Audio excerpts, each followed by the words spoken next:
Welcome back, ladies and gentlemen. Today I'm going to be showing you these bare root echinaceas. I'm just going to spin round, get them on the bench on my seat here. These bare root ones, I think I got them from Wilco's. Yeah, these are bare root ones. These were purchased from Wilco's. As you can see, they've been nipped out ones, excuse me, or prune ones. Just there. Otherwise, this has been done twice. Otherwise, this would have just had initially one spike on, then two. This one has been nipped out as well. Just want to spin you around and show you. These are ones that were grown from seed last year. So this is the second year these have been in. As you can see, nice healthy plants. Really nice and healthy. Just a bit of fertiliser there, slow release, miracle grow.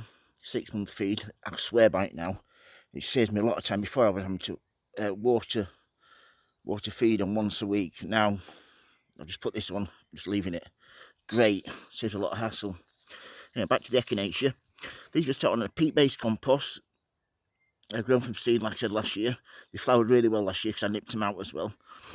But this year, I don't have to nip them out because I've got several nice shoots there. This one's like a pale white green. This one's the purple variety, the more original, the more native one. You can see here several shoots here, so they're going to grow really well. This is my perennial border that I did last year. If I stand back, you can see it. This was lawn last year.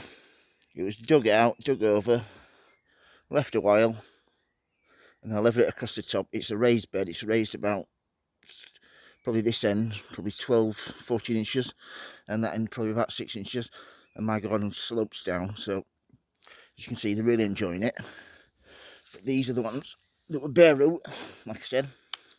As you can see, they start off like with one stem, and what you do is that you nip it out then, and it encourages this to happen. As you can see here, this is the original stem that was nipped out.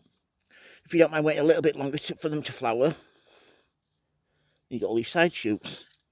If I want to do that again, I can nip that out here. Watch, just there, just above a leaf node each side. Thumb and forefinger, and just snap off the top like that. This one here, same with that one. This one will delay flowering now, but it will still flower, just a little bit later. And that will be a nice bushy plant then. Because as you can see, now I've done that, I have these beautiful side shoots. All those will form flowers. This is the other one. I'm going to leave this one to flower now. Just looking on here, it might be a bit of green fly. So a quick closer look at that.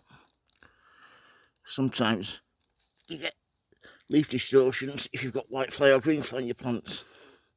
And that's definitely a bit of distortion on those. Anyway, I'll check later on. But yeah, as I said, these have been nipped out a couple of times, once and twice there. And that's caused all these beautiful side shoots to form. Any dead leaves, just get in there, pick them out. But I shall plant these in the border. I'll probably go and plant these in the front now. Like I said, I've got a couple in the back here. Plant these in the front, next to my other perennials. So yeah, that's how my bare root echinaceas are getting on, part 2. If you've got any questions, don't hesitate to ask, folks. If you like my videos, please subscribe. As always, happy sowing, happy growing. Thank you for watching, everybody, and please keep safe. Thank you. Bye.